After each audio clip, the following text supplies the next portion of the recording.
Southeast Oregon Wildfire Resilience project that we're standing in the middle of the project area here.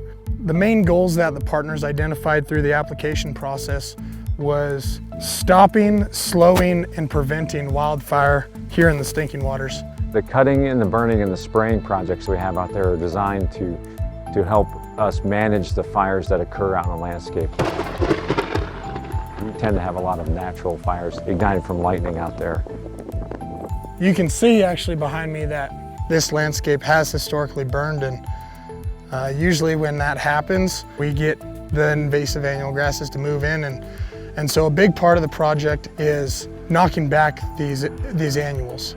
And so what came out of that is annual grass herbicide treatment. We're treating about 65,000 acres there. And then on top of that, there's about 120 miles of roadside treatments just to protect against the major highways. You know, if it sparks from cars or other human-caused fires, the hope is that if we are able to knock back this continuous fuel bed by targeting these annuals, then a fire wouldn't carry across that road, and it would be a safe place for wildland firefighters to hold the fire there so it wouldn't spread to create another big landscape scale fire. So if this bunchgrass burns, because we have the cheatgrass here, that fire is gonna run real quick right over to that bunchgrass too. And if those die in those fires, they're not gonna come back as strong. But the cheatgrass and Medusa head, they're very good at responding after a fire because they're a winter annual, which means they green up earlier than these native bunchgrasses. So we sprayed this about July 15th to about 20th last year. Today we're seeing the results of it. You can see a definite line where we sprayed and where we didn't spray, and this is a property boundary between the BLM and the private landowner.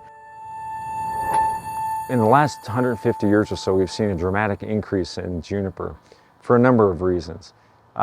But when that juniper increases, it does it at the expense of the grasses and the shrubs and the flowering plants underneath. And our objective is to get those extra juniper off and allow those understory plants to fill in those spaces that they basically receded from.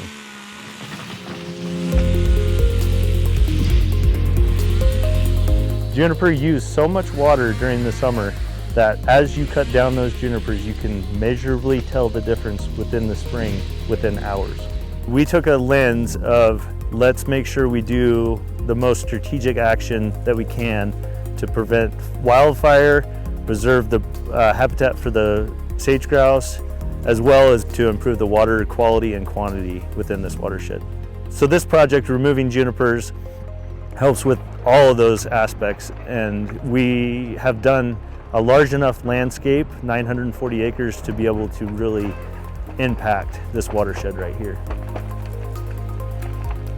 We have ecosystem dysfunction, one of the symptoms of which is that sage grouse aren't doing as well as they could be.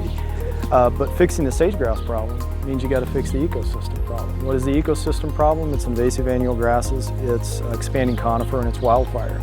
Taking something like juniper out, a fire, fertilizer, mowing, they're all pulses. It's an energy input onto the landscape. So we pulse taking out the juniper. Suddenly there's a ton more water available to the grass plants.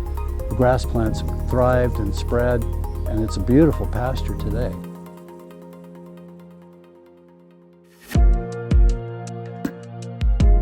High Desert Partnership has been working out here in Harney County for over 15 years. It's a very diverse group of folks. Bureau of Land Management, Department of State Lands, Burns Paiute Tribe. We have a number of private landowners, ranchers, because you know, fire knows no jurisdiction, no boundaries. So we've recognized that coordinating these different partners is really critical. When we first started doing this stuff, we pretty much would plan and then what we were going to do, and then go inform the landowners adjacent to us and give them the opportunity to participate.